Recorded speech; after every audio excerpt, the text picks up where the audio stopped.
Hello എല്ലാ കൂട്ടുകാർക്കും നമ്മുടെ പുതിയൊരു വീഡിയോയിലേക്ക് സ്വാഗതം. അപ്പോൾ ഇന്നത്തെ ഞാൻ പാറൂട്ടിയുടെ ടോയ്സിൻ്റെയൊക്കെ നടുവിലിരിക്കുകയാണ്. അപ്പോൾ നമ്മുടെ കുഞ്ഞുങ്ങളുടെ ടോയ്സ് അറിയാം നമുക്ക് ഇടയ്ക്കിടയ്ക്ക് ഒന്ന് ക്ലീൻ ചെയ്യേണ്ട അത്യാവശ്യം, പ്രത്യേകിച്ച് ഈ കൊറോണ സിറ്റുവേഷനിൽ നമ്മൾ പുറത്തുനിന്ന് പുതിയ ടോയ് വാങ്ങിച്ചിട്ട് വന്നാലും അതുപോലെ തന്നെ നമ്മൾ കുഞ്ഞുങ്ങൾ എപ്പോഴും കൈകാര്യം ചെയ്യുന്ന ടോയ്സ് ആയാലും അത് ഇടയ്ക്കിടയ്ക്ക് ഒന്ന് ക്ലീൻ ചെയ്യേണ്ട അത്യാവശ്യമാണ്. അവരെപ്പോഴും വായിലേക്ക് വയ്ക്കുന്നത്, അതുപോലെ കയ്യിലൊക്കെ എപ്പോഴും വെച്ച് ഉപയോഗിക്കുന്നതല്ലേ. അപ്പോൾ അത് ക്ലീൻ ചെയ്യേണ്ട മെത്തേഡ് എങ്ങനെയെന്നാണ് ഞാൻ ഇന്ന് കാണിച്ചു തരാൻ പോകുന്നത്. നമ്മുടെ കുഞ്ഞുങ്ങളുടെ ടോയ്സ് നമുക്ക് എങ്ങനെ ഡിസിൻഫെക്റ്റൻറ്റ് ചെയ്യാം. അത് ചിലപ്പോൾ ഇതുപോലുള്ള സോഫ്റ്റ് ടോയ്സ് ആയിരിക്കാം, അതുപോലെ തന്നെ ബാറ്ററിയിൽ വർക്ക് ചെയ്യുന്നതായിരിക്കാം, അല്ലാണ്ടുള്ള ടോയ്സ് ആയിരിക്കാം. അപ്പോൾ അതെല്ലാം നമ്മൾ സെപ്പറേറ്റ് ക്ലീൻ ചെയ്യേണ്ടത് അത്യാവശ്യമാണ്. അതെങ്ങനെയെന്നാണ് കാണിച്ചു തരാനായിട്ട് പോകുന്നത്. അപ്പോൾ നമ്മൾ വീഡിയോയിലേക്ക് പോകുന്നതിന് മുമ്പായിട്ട് ആരെങ്കിലും ആദ്യമായിട്ടാണ് ഈ ചാനൽ കാണുന്നുണ്ടെങ്കിൽ സബ്സ്ക്രൈബ് ചെയ്യാൻ മറക്കരുത്. സബ്സ്ക്രൈബ് ചെയ്യുമ്പോഴത്തേക്കും തൊട്ടടുത്തുള്ള ബെൽ ബട്ടണും കൂടെ അമർത്തി ഓൾ എന്നുള്ള ഓപ്ഷനാക്കി കഴിഞ്ഞാൽ ഞങ്ങളിടുന്ന എല്ലാ വീഡിയോസിൻ്റെയും നോട്ടിഫിക്കേഷൻ നിങ്ങൾക്ക് ലഭിക്കുന്നതാണ്. നമ്മുടെ കുഞ്ഞുങ്ങളുടെ ടോയ്സ് നമുക്ക് എങ്ങനെ ഡിസിൻഫെക്റ്റൻ്റ് ചെയ്യാമെന്ന് നോക്കാം.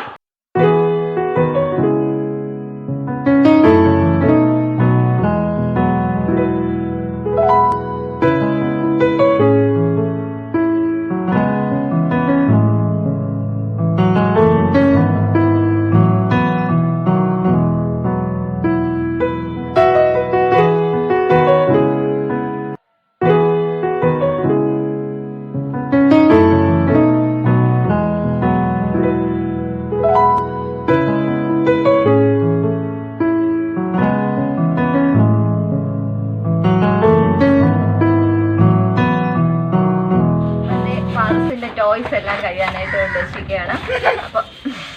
അപ്പോൾ നമുക്കിനി ഫസ്റ്റ് വേണ്ടത് ഈ രണ്ട് കാര്യങ്ങൾ വേണം കേട്ടോ. വിനാഗിരി വേണം, ഡെറ്റോളും വേണം. ഇത് രണ്ടും വെച്ചാണ് നമ്മൾ ഡിസിൻഫെക്റ്റൻറ്റ് സൊല്യൂഷൻ ഉണ്ടാക്കുന്നത്.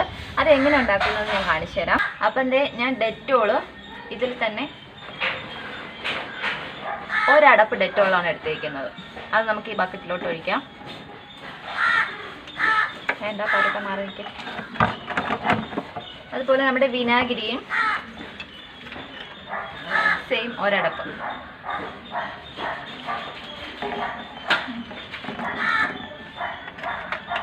എന്നിട്ട് നമുക്കിത് ഒരു ബക്കറ്റ് വെള്ളത്തിൽ മിക്സ് ചെയ്യണം. ഒരടപ്പ് ഡെറ്റോളും ഒരടപ്പ് വിനാഗിരിയും കൂടെ ഒരു ബക്കറ്റ് വെള്ളം, അതാണ് നമ്മുടെ കണക്കെന്ന് വെച്ച് കഴിഞ്ഞാൽ. അങ്ങനെ നമുക്ക് ഡിസിൻഫെക്റ്റൻറ്റ് സൊല്യൂഷൻ ഉണ്ടാക്കിയെടുക്കാം.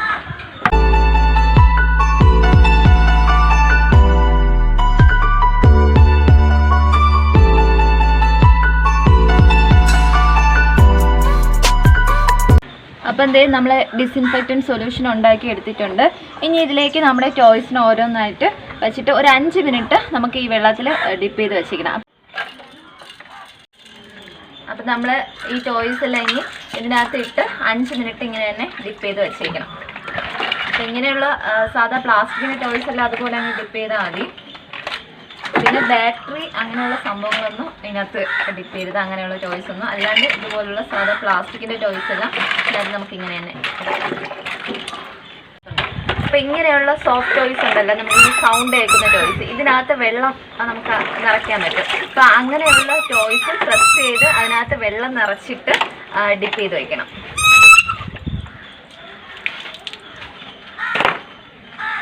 അതിപ്പോൾ ഇതിനകത്ത് വെള്ളം നിറച്ചിട്ടുണ്ട്. ഇതതുപോലെ ഡിപ്പ് ചെയ്ത് വയ്ക്കുമ്പോൾ അതിന് താഴ്ന്നു കിടന്നോളും. പാറുട്ടി ഞാൻ ചെയ്തതല്ല അതുപോലെ തിരിച്ചെടുത്തിടുക.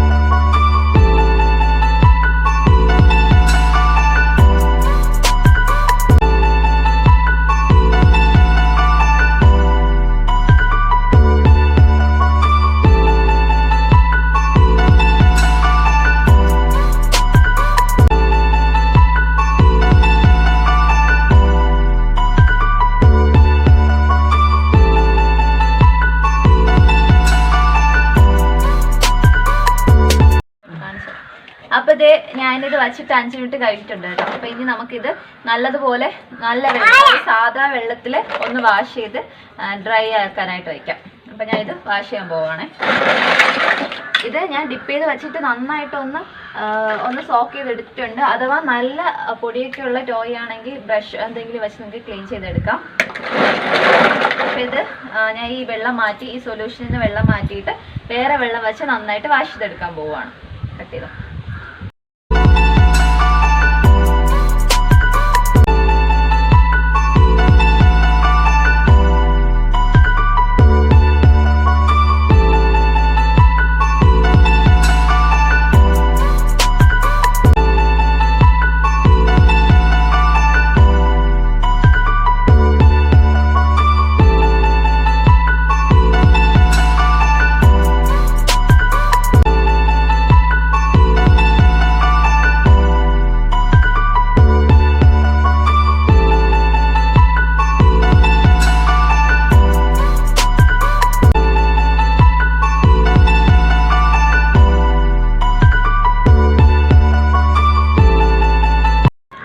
അപ്പം എന്തേ നമ്മൾ 2 ബക്കറ്റ് എല്ലാം കഴുകി വൃത്തിയാക്കി വെച്ചിട്ടുണ്ട്.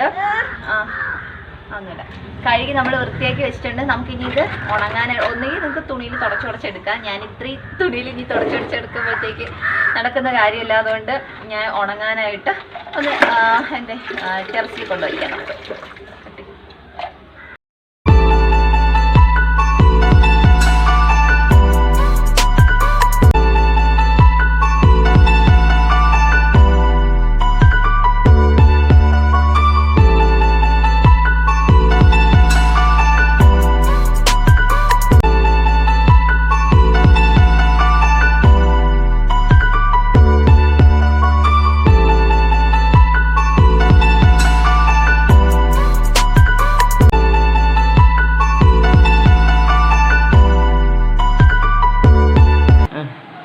പാറസിൻ്റെ ബാറ്ററിയിൽ വർക്ക് ചെയ്യുന്ന ടോയ്സ് ആണ്. അപ്പോൾ ഇങ്ങനെയുള്ള ടോയ്സ്, അതുപോലെ വലിയ ടോയ്സ് ഒക്കെ ഉണ്ടല്ലോ, കാറ്, അതുപോലെ കുഞ്ഞുങ്ങളുടെ വാക്കിംഗ് ചെയർ, ഇതൊക്കെ നമുക്ക് വെള്ളത്തിൽ കൊണ്ടുവച്ച് ഞാൻ ചെയ്തതുപോലെ ചെയ്യാൻ പറ്റില്ലല്ലോ. അപ്പോൾ ഇങ്ങനെയുള്ള ടോയ്സ് ഞാൻ ആ സൊല്യൂഷൻ ഒരു കപ്പിലെടുത്തതിന് ശേഷം അതിൽ നമുക്കിതുപോലെ തുണി വച്ചിട്ട്, അല്ലെങ്കിൽ കോട്ടൺ പാഡോ എന്തെങ്കിലും വച്ചിട്ട് ഇതുപോലെ തുടച്ചെടുത്ത് പാറ ചെയ്യുമോ?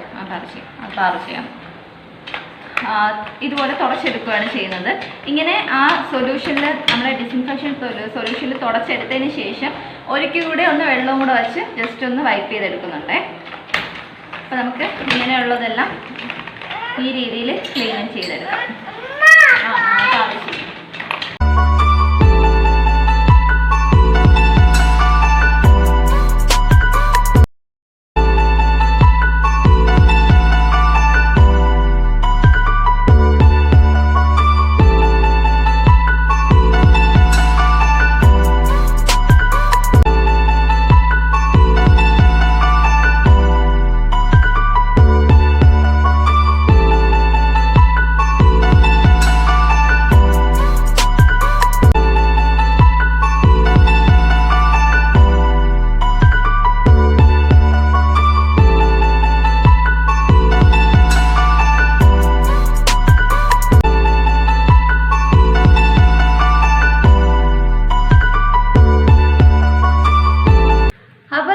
ബാക്കി എല്ലാ ടോയ്സും ക്ലീൻ ചെയ്തിട്ടുണ്ട്. ഞാനും പാറുട്ടി തളർന്നിട്ട. പാറസിൻ്റെ കോലം കണ്ടോ, വെള്ളമാണ് ഫുൾ. ഇനി ഇത് മാറ്റി കൊടുക്കണം. അപ്പോൾ ഇനി നമ്മളെ ടെഡി ബിയർ ക്ലീൻ ചെയ്യുന്ന കാര്യം ഞാൻ പറഞ്ഞുതരാം. അത് ചെയ്ത് കാണിച്ചാൽ പാറു ഇനി സമ്മതിക്കില്ല. പാറസ് ഇപ്പോഴേ ഇതായി. അതെയാണ്. അപ്പോൾ ഈ പാറുട്ടിയുടെ അമ്മയൊക്കെ ഞാൻ ഇടയ്ക്കിടയ്ക്ക് ക്ലീൻ ചെയ്യാറുണ്ട്. കാരണം പാറു എപ്പോഴും ഉപയോഗിക്കുന്ന ടോയ് ആയതുകൊണ്ട് ഒരാഴ്ച ആയിട്ടുള്ളൂ ഞാൻ ഒരു ആഴ്ചയായിട്ട്. അപ്പോൾ ഇനി ഇങ്ങനെയുള്ള സോഫ്റ്റ് ടോയ്സ് എങ്ങനെ ക്ലീൻ ചെയ്യണമെന്ന് പറയാം. ഒന്നുകിൽ ഇതൊക്കെ ആകുമ്പോൾ നമുക്ക് വലിയ പ്രശ്നമില്ല, പെട്ടെന്ന് ഡ്രൈ ആയി കിട്ടുന്ന ടോയ്സാണ്. പെട്ടെന്നല്ല, ഒരു 2 ദിവസമെങ്കിലും എടുക്കും. എന്നിരുന്നാലും വലിയ കുഴപ്പമില്ല, നമുക്ക് ഡ്രൈ ആയി കിട്ടും. അപ്പോൾ ഇതെല്ലാം ഞാൻ സാധാരണ ഡിറ്റർജൻറ്റിൽ ഒന്ന് ഡിപ്പ് ചെയ്ത് ഒരു ദിവസം ഫുൾ വച്ചേക്കും. ഒരു നൈറ്റ് ഫുൾ വെച്ചിട്ട് വാഷ് ചെയ്തെടുക്കും. പിന്നെ ഇങ്ങനെയുള്ള വലിയ ഇച്ചിരി ടെഡി ബിയർ കാണുമല്ലോ, ഇതിനേക്കാളും നല്ല വലിപ്പമുള്ളത്. ഇതെല്ലാം ചെയ്യുന്നത് എന്തെന്ന് വെച്ചാൽ, നമ്മളിത് സാധാരണ രീതിയിൽ വാഷ് ചെയ്യാൻ നിന്ന് കഴിഞ്ഞാൽ ഇതിന് വെള്ളം ഇങ്ങനെ പൊയ്ക്കൊണ്ടിരിക്കും. നമുക്ക് ഇച്ചിരി ബുദ്ധിമുട്ടാണ് ഡ്രൈ ആയി കിട്ടാനായിട്ട്. ഒന്നുകിൽ ഇതിൻ്റെ ബാക്കിൽ ഇതുപോലെ സിബ് കാണുമല്ലോ, ഈ സിബ്, ഇങ്ങനെ സിബ് തുറന്ന്, ഞാനിപ്പോൾ സിബ് തുറന്ന് കാണിക്കുന്നില്ല, പാറുട്ടിയെല്ലാം എടുക്കും. സിബ് തുറന്ന് അതിനുള്ള കോട്ടൺ എല്ലാം സെപ്പറേറ്റ് നമ്മൾ മാറ്റി വച്ചിട്ട് ഈ ഒരു തുണി മാത്രമായിട്ട് നമുക്ക് എടുക്കാനായിട്ട് പറ്റും. പാർട്ട വേണ്ട ഈ ഒരു തുണി മാത്രമായിട്ട് നമുക്ക് എടുക്കാൻ പറ്റും. അങ്ങനെ എടുത്ത് അത് മാത്രം വാഷ് ചെയ്ത് ഡ്രൈ ചെയ്തതിന് ശേഷം അതിലേക്ക് നമുക്ക് ആ കോട്ടൺ തിരിച്ച് നിറയ്ക്കാം. ഒന്നുകിൽ അങ്ങനെ ചെയ്യുന്നതായിരിക്കും വലിയ ഇതുപോലുള്ള സോഫ്റ്റ് ടോയ്സ് ക്ലീൻ ചെയ്യാനുള്ള നല്ലൊരു മെത്തേഡ്. അല്ലാന്നുണ്ടെങ്കിൽ ഡയറക്റ്റ് ഇങ്ങനെ തന്നെ ക്ലീൻ ചെയ്യുകയെന്ന് വെച്ചാൽ ഇച്ചിരി ഡ്രൈ ആവാനായിട്ട് ബുദ്ധിമുട്ടായിരിക്കും. അല്ലെങ്കിൽ വാഷിംഗ് മെഷീനിൽ ഡ്രയറിൽ വെച്ചിട്ട് ഡ്രൈ ചെയ്തെടുക്കാം. അപ്പോൾ ആ 2 മെത്തേഡിൽ നമുക്ക് ഇങ്ങനെയുള്ള വലിയ സോഫ്റ്റ് ടോയ്സ് ക്ലീൻ ചെയ്തെടുക്കാവുന്നതാണ്. ഏകദേശമുള്ള ടോയ്സിൻ്റെ പാറൂസിന് ഇവിടെയുള്ള ഏകദേശമുള്ള എല്ലാ ടോയ്സിൻ്റെയും ക്ലീനിങ് ഞാൻ കാണിച്ചു തന്നു.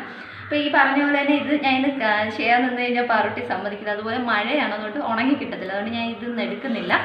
അപ്പോൾ എല്ലാവർക്കും ഇന്നത്തെ വീഡിയോ പ്രയോജനപ്പെടുമെന്ന് ഞാൻ വിശ്വസിക്കുന്നു. നമ്മുടെ കുഞ്ഞുങ്ങൾക്ക് നമ്മുടെ കുഞ്ഞുമക്കളൊക്കെ ഉള്ള വീടുകളിലാണെങ്കിൽ ഇങ്ങനെ ടോയ്സൊക്കെ നമുക്ക് ഇടയ്ക്കിടയ്ക്കൊന്ന് ക്ലീൻ ചെയ്യുന്നത് നല്ലതായിരിക്കും. പ്രത്യേകിച്ച് ഞാൻ പറഞ്ഞ പോലെ ഇന്നത്തെ സിറ്റുവേഷനിൽ പ്രത്യേകിച്ച് അത് അത്യാവശ്യമാണ്. അതുപോലെ പുതിയ ടോയ്സ് വാങ്ങുവാണെങ്കിലും ജസ്റ്റ് ഒന്ന് കുഞ്ഞുങ്ങൾക്ക് ക്ലീൻ ചെയ്തിട്ട് കൊടുക്കുക. അപ്പോൾ ഇന്നത്തെ വീഡിയോ ഇഷ്ടപ്പെട്ടിട്ടുണ്ടെങ്കിൽ ലൈക്ക് ചെയ്യുക, ഷെയർ ചെയ്യുക, കമൻറ്റ് ചെയ്യുക. നമുക്ക് മറ്റൊരു വീഡിയോ ആയിട്ട് വീണ്ടും കാണാം. പറയട്ടെ ടാറ്റാ ടാറ്റാ.